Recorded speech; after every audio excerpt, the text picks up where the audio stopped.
bermimpi yang benar dan mewujudkan mimpi yang benar. Jadi ini semacam rangkuman tadi dari berbagai uraian yang saya sampaikan di depan. Ini hal-hal konkret apa yang kita lakukan kemudian sehubungan dengan mimpi dalam rangka kita membentuk diri kita secara positif. Yang pertama, pasti dan tentu saja kita harus punya mimpi. Kita harus berani menentukan apa yang kita inginkan. Kita harus berani bermimpi besar. Kita harus punya target yang besar. Ini yang pertama ini. Kalau mimpi saja tidak berani, ya nanti tidak ada gunanya penjelasan ke belakang ini. Jadi mari menetapkan target tujuan untuk mewujudkan mimpi-mimpi. Mari kita mulai sekarang untuk menghindari distraksi-distraksi yang menjauhkan kita dari mimpi. Orang yang punya mimpi itu kan ibaratnya orang yang jelas target hidupnya. Berarti dia tahu nanti dia mau kemana, tujuannya apa.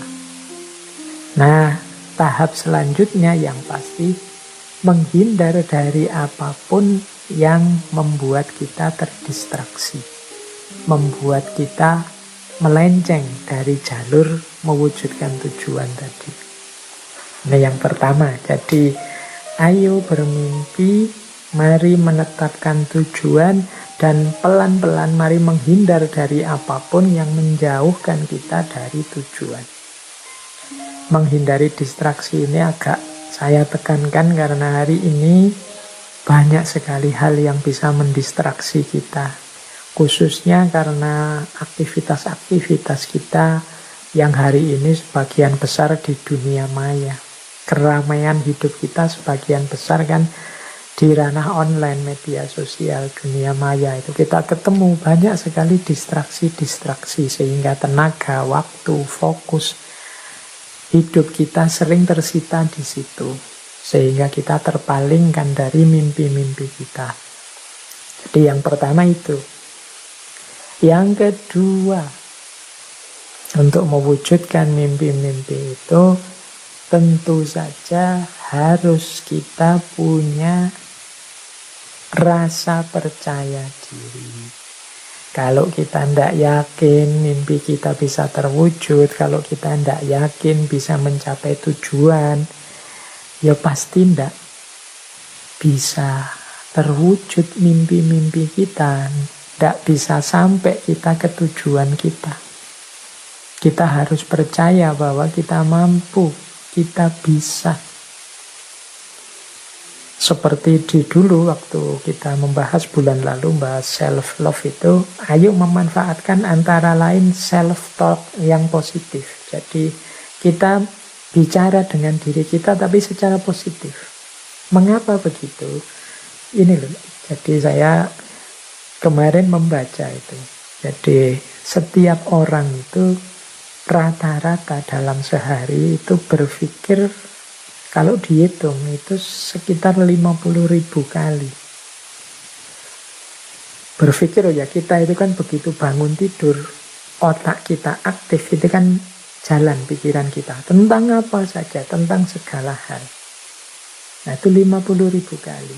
Dan 50.000 ini sebagian besar adalah tentang diri kita sendiri. Tentang diri kita itu, aku mau makan, aku mau tidur, aku mau istirahat sebentar, mana HP-ku, mana laptopku, dan lain sebagainya. Jadi ini ya asumsi saja, semacam penelitian umum saja. Jadi kita berpikir 50.000 kali, sebagian besar tentang diri kita sendiri, dan sebagian besar tentang diri kita itu ternyata sifatnya negatif. Jadi jarang diam-diam kita memberikan atau memikirkan diri kita secara positif. Selalu saja yang kita pikirkan masalah kita, problem kita, tugas yang belum kita lakukan, tanggung jawab yang belum tertunaikan, kekeliruan-kekeliruan kita kemarin, dan lain sebagainya. Selalu tentang kurang-kurangnya diri kita. Akibatnya apa? Ya otak kita terpengaruh dengan itu. Jadi dia tidak bisa memberikan 100% dayanya untuk membentuk kita dalam versi yang terbaik tentang diri kita. Wong kita pakai otak ini untuk selalu menegaskan di mana kurang kita, di mana masalah kita, di mana problem kita terus menerus. Bukan berarti salah, tapi kalau sebagian besar sifatnya negatif, ya tentu saja kemudian terbentuk pandangan diam-diam, atau mungkin kalau bahasanya Freud tadi, di bawah sadar kita, bahwa kita itu banyak sekali kekurangannya, serba tidak sempurna, kita itu lemah. Akhirnya diam-diam kita ini jadi orang yang tidak percaya diri. Nah, makanya disinilah pentingnya. Tidak apa-apa kalau teman-teman punya media untuk self-talk. Self-talk itu ngomong dengan diri sendiri. Apakah itu langsung ngomong misalnya di depan cermin, atau lewat tulisan-tulisan, silahkan saja. Beri afirmasi-afirmasi positif terhadap diri kita, untuk kita bisa membangun rasa percaya diri. Misalnya kita bilang ya pada diri kita, ya aku ini banyak kekurangan, tapi aku berhak dicintai. Aku ini punya hak untuk gembira. Sebagaimana semua orang, aku juga punya hak untuk bahagia. Nah, itu self-talk positif. Aku mampu mewujudkan apapun yang aku inginkan. Aku kuat menanggung apapun problem. Aku bisa menyelesaikan apapun masalah. Tidak ada masalah yang tidak mungkin aku selesaikan kalau aku mau. Aku mampu menarik orang-orang yang tepat ke dalam hidupku. Aku bisa mewujudkan mimpi dan cita-citaku sesuai yang aku inginkan. Aku terus ini self-positif, self-talk yang positif terhadap diri kita. Ini akan menumbuhkan rasa percaya diri. Ini boleh diulang, bulan lalu rekaman kita tentang self-love yang berhubungan dengan self-talk yang positif tentang diri kita. Jadi setelah kita bermimpi besar, mari kita percaya diri bahwa kita mampu mewujudkannya. Kalau masih banyak unsur-unsur kerendah dirian, ketidakpercayaan pada diri sendiri, boleh digunakan self-talk yang positif pada diri kita sendiri. Nah, ini diantara strategi kita untuk mewujudkan mimpi. Yang ketiga, yaitu akui hal-hal positif yang pernah kita capai di masa lalu. Nah, ini akan membantu kita mewujudkan rasa percaya diri. Jadi kita ingat-ingat hal-hal positif yang pernah kita capai. Kan tidak ada orang itu yang tidak punya capaian apapun. Sekecil apapun, seperti apapun bentuknya, pasti setiap orang pernah punya capaian-capaian. Meskipun sekedar di level kampungnya sendiri, atau mungkin di rumahnya sendiri, atau mungkin urusan-urusan pribadinya sendiri. Bahkan termasuk hal yang paling kecil.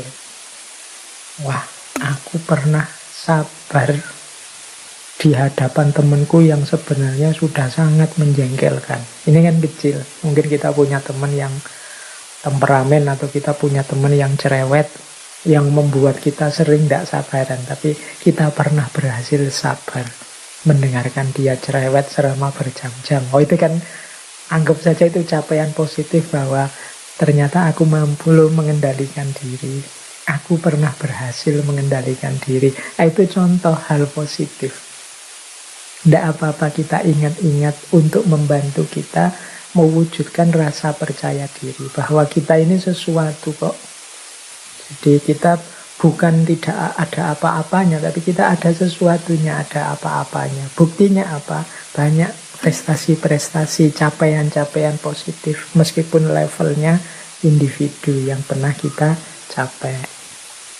Ya ini nanti lanjut juga ke yang keempat, kita mengakui, mengafirmasi kelebihan-kelebihan kita. Aku bisa ini, aku bisa itu, aku mampu ini, aku mampu itu. Ini membantu kita memahami diri sekaligus menumbuhkan rasa percaya diri. Saya yakin tidak ada satupun orang yang blank sama sekali, tidak punya kemampuan dan kelebihan apa-apa. Setiap orang pasti istimewa. Setiap orang pasti punya kelebihan sesuai yang dia miliki. Hanya saja mungkin dia melupakannya atau tidak menganggap itu sebagai kelebihan. Bisa jadi kan belum tahu, Pak. Kemungkinan sudah tahu, tapi mungkin dia tidak menganggap itu sebagai sebentuk kelebihan. Nah, mari kita bahasakan apapun yang kita bisa sebagai kelebihan. Misalnya, meskipun hal kecil. Saya bisa makan secara serius, Pak. Nah, itu kan juga kelebihan. Saya bisa minum, saya usahakan selalu sambil duduk, tidak sambil berdiri. Meskipun sama orang yang lain sambil berdiri dan lain sebagainya, itu bahasakan saja sebagai kelebihan-kelebihan dalam rangka membangun rasa percaya diri kita. Nah, selanjutnya ada strategi spesifik yang sering dijadikan tips banyak motivator, yaitu apa? Visualkan tercapainya keinginan kita. Ini pernah saya jelaskan di waktu kita sesi The Law of Attraction. Jadi memvisualkan keberhasilan. Misalnya bayangkanlah teman-teman sedang menerima trofi juara pertama apa dan rasanya gembira sekali. Itu namanya memvisualkan. Bayangkanlah di atas pelaminan berdua dengan orang yang kita cintai dan saat itu kita betapa berbunga-bunga, keluarga juga begitu gembira melihat kita merestui. Itu namanya memvisualkan dalam pikiran kita. Bayangkan betapa orang kemudian tepuk tangan mengagumi kita saat kita berhasil meraih ini dan lain sebagainya. Itu namanya memvisualkan, membayangkan. Nanti aku akan seperti ini. Bayangkan ketika kita sukses tadi ya, ada cita-cita jadi presiden. Wah, kita dilantik di depan MPR, ditonton orang se-Indonesia misalnya. Visualkan. Ini akan membantu kita menguatkan keinginan kita juga. Ini kalau pakai The Law of Attraction itu akan menarik apa yang ada di sekeliling kita, mendukung keinginan kita. Nah, yang keenam, tentu saja kerjakan yang sudah kita rencanakan. Jangan diam saja. Tadi ada tahapan-tahapannya. Kita cari ilmunya, kita gali potensi kita yang sesuai, kita tetapkan destinasi-destinasi setahap demi setahap, langkah-langkahnya dan lain sebagainya. Yang nomor 6 ini wajib kita jalankan biar mimpi tidak sekedar mimpi. Kalau kita hanya memvisualkan saja tanpa mengupayakan, tidak melakukan apa saja, terus diam, pasif. Kita mengakui kelebihan kita, terus diam saja. Mimpi tetap akan jadi mimpi. Tidak berperan sebagai orientasi dan tujuan. Maka harus kita jalankan, ada upayanya. Yang ketujuh, kita harus terbuka kalau ada kritik dan masukan yang baik, yang produktif dari orang lain. Terbuka itu bukan berarti masukannya orang lain pasti diterima. Tapi monggo kalau ada orang mengomentari kita, mengkritik kita, nanti kita menyesuaikan. Ini cocok enggak, sesuai enggak dengan target dan keinginanku. Jangan jadi orang yang tertutup. Karena kita juga manusia yang terbatas, kadang-kadang yang kita anggap baik, kita anggap excellent, ternyata dalam pandangannya orang lain yang mungkin luput kita lihat, mereka lebih tahu sisi-sisi lemahnya. Nah, itu pentingnya kita untuk selalu terbuka masukan dan kritik dari orang lain. Yang kedelapan, jangan pernah menyerah terhadap mimpi kita. Mungkin banyak kesulitan, mungkin banyak hal-hal yang mendistraksi kita, mungkin banyak masukan-masukan yang membuat kita down. Tapi jangan pernah menyerah. Boleh teman-teman mengambil pelajaran dari banyak tokoh besar dunia siapapun, atau idola-idola teman-teman siapapun yang begitu tekun, begitu pantang menyerah apapun kesulitan hidupnya. Tapi jangan pernah menyerah atas mimpimu. Kalau kata Khalil Gibran tadi kan, jangan mau menukar mimpimu dengan emas dan perak. Yang kesembilan, kalau nanti sukses, syukuri dan rayakan. Jangan dianggap sepi, jangan dianggap biasa. Biar nanti lebih semangat lagi. Wah, ternyata segembira ini sukses. Itu terus berarti ayo target lagi ya, itu loh ke depannya. Biar lebih semangat. Kalau sudah sukses kok santai saja, ya sudahlah, sudah berhasil sekarang, ya wis. Itu kurang heboh. Kalau kurang heboh mungkin untuk cita-cita selanjutnya kita tidak terlalu semangat lagi. Boleh kita rayakan ya sesuai dengan situasi kondisi kita. Memberi hadiah diri kita sendiri atau berterima kasih pada siapapun yang menurut kita memberi kontribusi. Tidak masalah, kita syukuri, kita rayakan. Dan yang terakhir, tentu saja ketika mimpi-mimpi kita tercapai, terwujud, orientasi hidup kita semoga tidak hanya kesenangan, kenyamanan kita sendiri, tapi juga berbagi manfaat, berbagi maslahat kepada sesama atas capaian atau kesuksesan tersebut. Jadi jangan mengejar senang sendiri, sukses sendiri, berhasil sendiri, tapi juga selanjutnya berpikir apa yang bisa diberikan untuk sesama. Oke, saya kira itu ya teman-teman. Ternyata waktunya sudah sampai, malah sudah lewat sedikit.